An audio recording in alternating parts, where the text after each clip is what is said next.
नमस्कार, मैं अमर कुमार। आप देख रहे हैं मिरर मीडिया। जवाहर झारखंड में आपका स्वागत है। बढ़ते हैं सुर्खियों की ओर। जमीन विवाद में जुड़े हत्या मामले में बोकारो कोर्ट का बड़ा फैसला। 7 दोषियों को उम्र कैद की सजा सुनाई।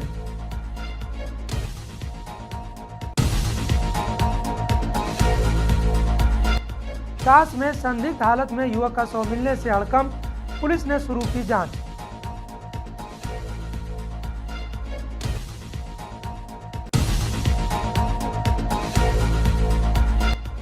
नशे के सौदागरों पर गुमला पुलिस का शिकंजा, ब्राउन शुगर के साथ 3 आरोपी गिरफ्तार।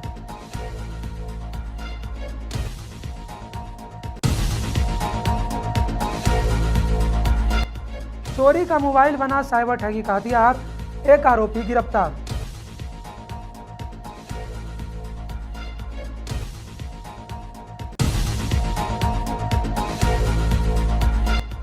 कचहरी परिसर में दुकानों को लेकर तनाव, बार भवन निर्माण से दुकानदारों की रोजी रोटी पर संकट।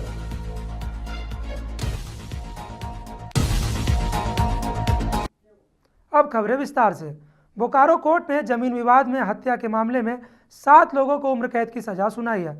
मामला पिंडराजोरा थाना क्षेत्र के नारायणपुर गांव का है, जहां 24 मई 2023 को लाठी डंडे से पीटकर एक व्यक्ति की हत्या कर दी गई और 5 को घायल कर दिया गया। दोषियों में एक पुलिसकर्मी भी शामिल है। यह सजा अपर सत्र न्यायाधीश प्रथम सविशेष न्यायाधीश दीपक वर्णवाल की अदालत ने सुनाई। सरकारी अधिवक्ता राकेश कुमार राय ने बताया कि मृतक सुरेश मुर्मू की इलाज के दौरान मौत हो गई थी। बोकारो के अपर जिला न्यायाधीश प्रथम सविशेष न्यायाधीश श्री दीपक वर्णवाल के द्वारा यह सजा सुनाया गया है। इसमें अभियुक्त सुखवंत सिंह, राहुल कुमार, चरणदास महतो, मंतोष रंजन, रितेश कुमार, अभय कुमार एवं लालू महतो को षड्यंत्र कर हत्या करने के अपराध एवं अन्य धाराओं में दोषी पाया गया है, जिसमें इन सभी अभियुक्तों को आजीवन कारावास तथा 25,000 रुपया जुर्माना एवं अन्य भी सजाएँ दी गई। यह घटना 24/5/2023 की है। बोकारो के चास थाना क्षेत्र स्थित प्रभात कॉलोनी में एक युवक का शव संदिग्ध हालत में मिलने से हड़कंप मच गया। मृतक की पहचान विनय कुमार के रूप में हुई है, जो तारानगर का निवासी है। शव मिलने की खबर फैलते ही इलाके में दहशत का माहौल हो गया। सूचना मिलते ही चास थाने की पुलिस मौके पर पहुंची और शव को कब्जे में लेकर घटनास्थल की जांच करते हुए आसपास के लोगों से पूछताछ शुरू की। फिलहाल युवक की मौत के कारणों का पता नहीं चल सका है। पुलिस ने शव को पोस्टमार्टम के लिए भेज दिया है और हर एक पहलू से मामले की जांच में जुट गई है।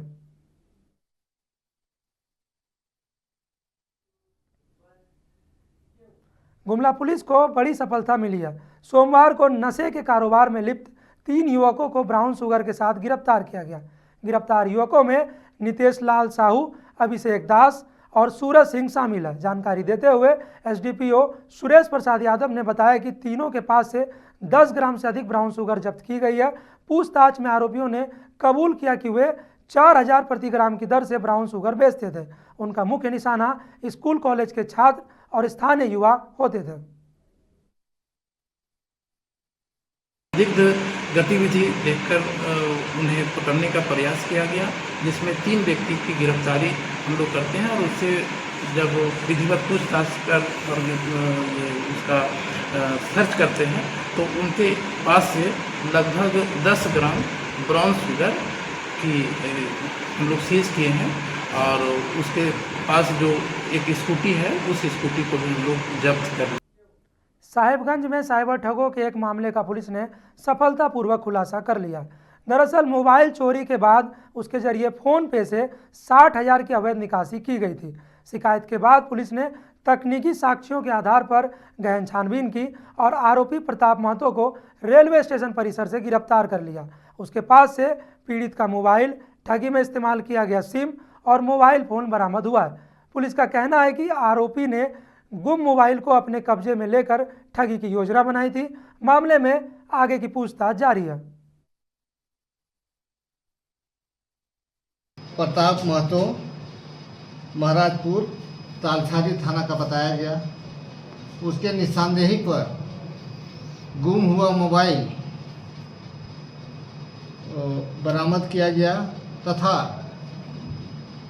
उक्त अभियुक्त द्वारा 60,000 रुपया जो फ़ोन पे में वादी का था उसे निकाल लिया गया था और उसी के माध्यम से एक लोन भी निकाला गया था और लोन के निकालने क्रम में बैंक में उनका मोबाइल नंबर आ गया था, जिसके आधार से भी ये ट्रेस किया गया और उक्त मोबाइल को भी बरामद किया गया। गुम हुआ मोबाइल।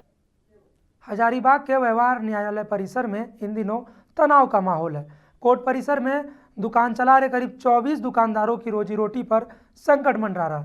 बार एसोसिएशन का नया भवन बनाने के लिए स्टाम्प वेंडर के सेट को ध्वस्त कर दिया गया और अब बाकी दुकानदारों पर भी दुकान हटाने का दबाव बनाया जा रहा। दुकानदारों ने डीसी से मिलकर न्याय की गुहार लगाई है। इधर प्रमुख सत्र एवं जिला न्यायाधीश रंजीत कुमार ने स्पष्ट किया है कि बार भवन निर्माण में सहयोग होगा, लेकिन किसी भी दुकानदार को अनावश्यक रूप से परेशान नहीं किया जाएगा। इस पूरे मामले को लेकर स्थानीय व्यापारी डरे हुए हैं और प्रशासन से संरक्षण की मांग कर रहे हैं।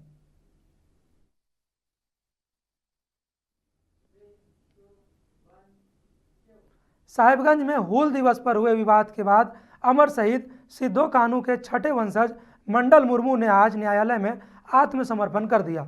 उनके साथ 11 समर्थकों ने भी सरेंडर किया है। उन पर सरकारी कार्य में शांति भंग करने और पुलिस प्रशासन पर हमला करने का आरोप है। आत्मसमर्पण के बाद मंडल मुर्मू ने कहा कि वे निर्दोष हैं और जनजातीय अधिकार की रक्षा के लिए उनका संघर्ष जारी रहेगा। स्थानीय सामाजिक कार्यकर्ता बेंजामिन मालतो और आदिवासी नेता चंद्रमोहन हांसदा ने प्रशासन से निष्पक्ष जांच की मांग की है।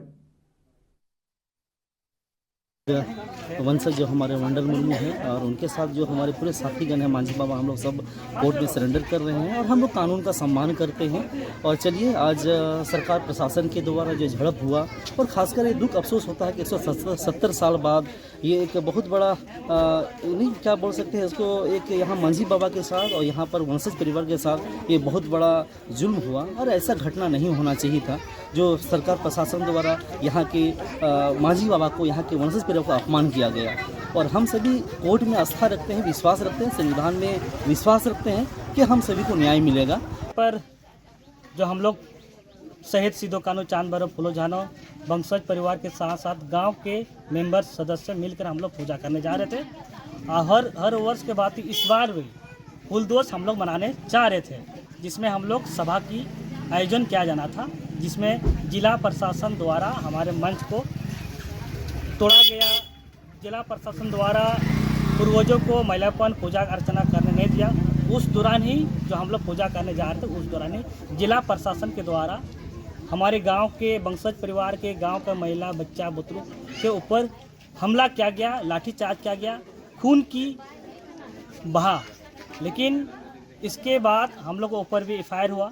एफआईआर करने के बाद हम लोग जितने भी हम लोग ग्रामीण हैं सामूहिक रूप से आज हम लोग कोर्ट जा रहे हैं, कोर्ट का सम्मान करते हैं। आज हम लोग कोर्ट में जाके सरेंडर कर रहे हैं। आज आदिवासी, मूलवासी, पहाड़िया समाज, संताल भाई और बहुजन समाज बर्दाश्त नहीं कर पा रहे हैं, इसीलिए हम लोग आवाज़ उठाए। लेकिन राजनीतिक पार्टी हम लोग को पता नहीं किस वजह से हम गुनाह किए, जो कि कोर्ट तक केस किया, तो हम तो कोई बड़ा अपराध नहीं किए हैं, इसलिए हम कोर्ट का सम्मान दे रहे हैं और हम खुद कोर्ट आए हैं ताकि कोर्ट निर्णय करे कि हम आदिवासी मूलवासी अपने हक के लिए लड़ रहे हैं, क्या ये गुनाह है या नहीं। पाकुड़ उपायुक्त मनीष कुमार ने सोनाजोड़ी स्थित ITI कॉलेज का निरीक्षण किया और प्रशिक्षण की गुणवत्ता को लेकर अधिकारियों को आवश्यक दिशा निर्देश दिए हैं। निरीक्षण के दौरान उन्होंने कक्षा कक्ष, वर्कशॉप, लैब और अन्य संसाधनों का जायजा लिया और शिक्षकों और छात्रों से संवाद किया। उन्होंने स्पष्ट किया कि प्रशिक्षण संस्थानों को आधुनिक तकनीक से जोड़ा जाएगा ताकि युवाओं को रोजगार के बेहतर अवसर मिल सके। डीसी ने यह भी कहा कि भविष्य में इस केंद्र को मॉडल ट्रेनिंग इंस्टीट्यूट के रूप में विकसित किया जाएगा। इससे पूरे जिले के युवाओं के लिए यह प्रेरणा बनेगा। बोकारो में गाय चोरी होने पर खटाल वाले उग्र हो गए। दरअसल बोकारो के सिटी थाना क्षेत्र के दूंदी बाग खटाल से लगातार गाय चोरी होने की शिकायत आ रही थी। सिटी थाना में सनहा दर्ज कराने के बाद पुलिस ने जब कोई एक्शन नहीं लिया तो खटाल वाले खुद गाय और अपने खोए हुए भैंसों की खोज में निकल गए। इसके बाद सूचना मिली कि सिटी थाना क्षेत्र के बारी कोऑपरेटिव के पुल के नीचे चोरी किए गए गाय और भैंसों को रखा हुआ है।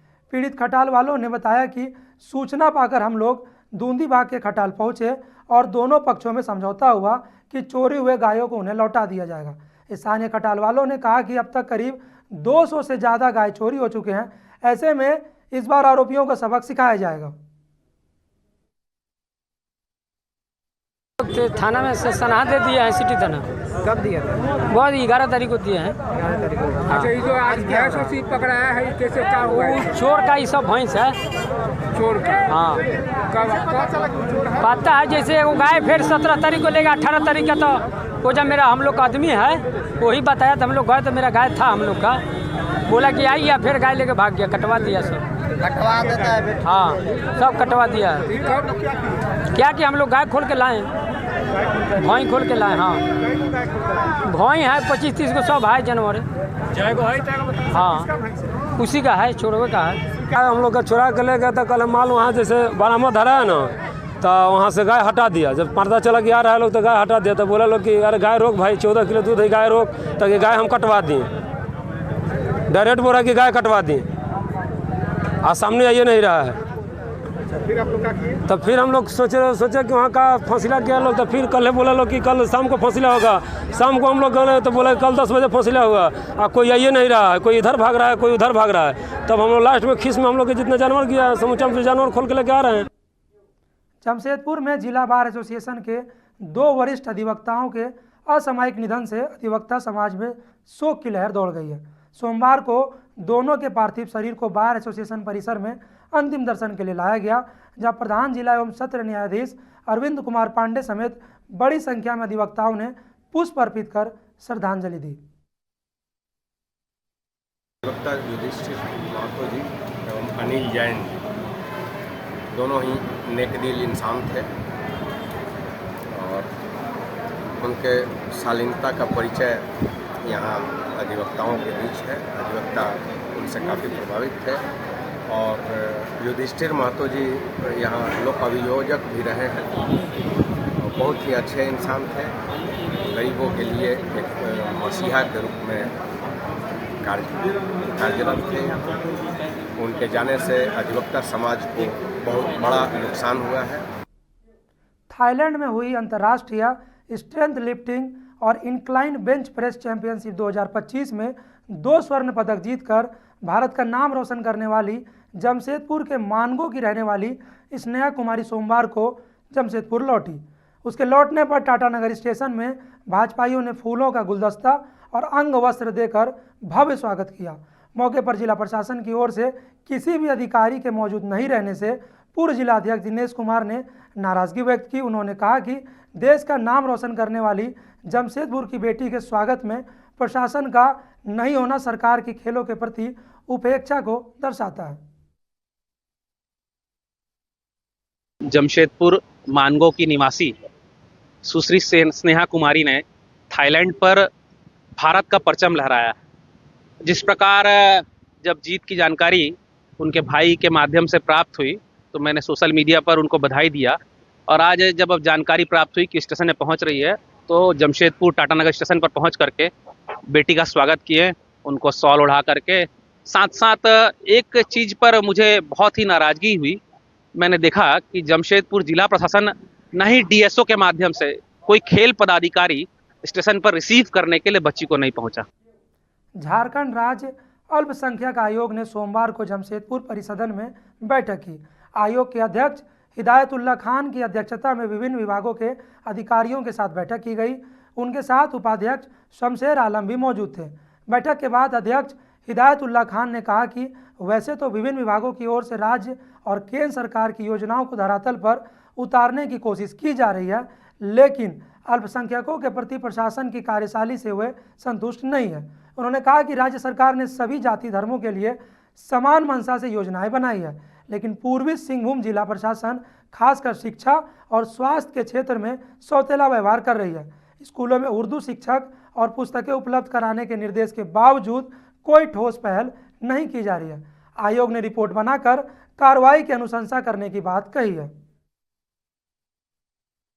लेकिन उर्दू के ताल्लुक से, अल्पसंख्यक स्कूल के ताल्लुक से, उर्दू टीचर के ताल्लुक से हम लोग मायूस हैं। वो मायूसी इस तरह से है कि जो उर्दू स्कूलें हैं जहाँ पर उर्दू नाम से ही रजिस्ट्रेशन हुआ, बावजूद इसके वहाँ उर्दू किताबें मुहैया कराई नहीं जा रही है।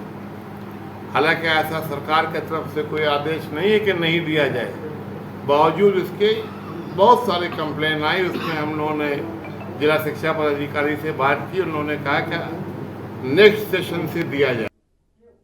जोहार झारखंड में आज के लिए इतना ही। देखते रहिए मिरर मीडिया।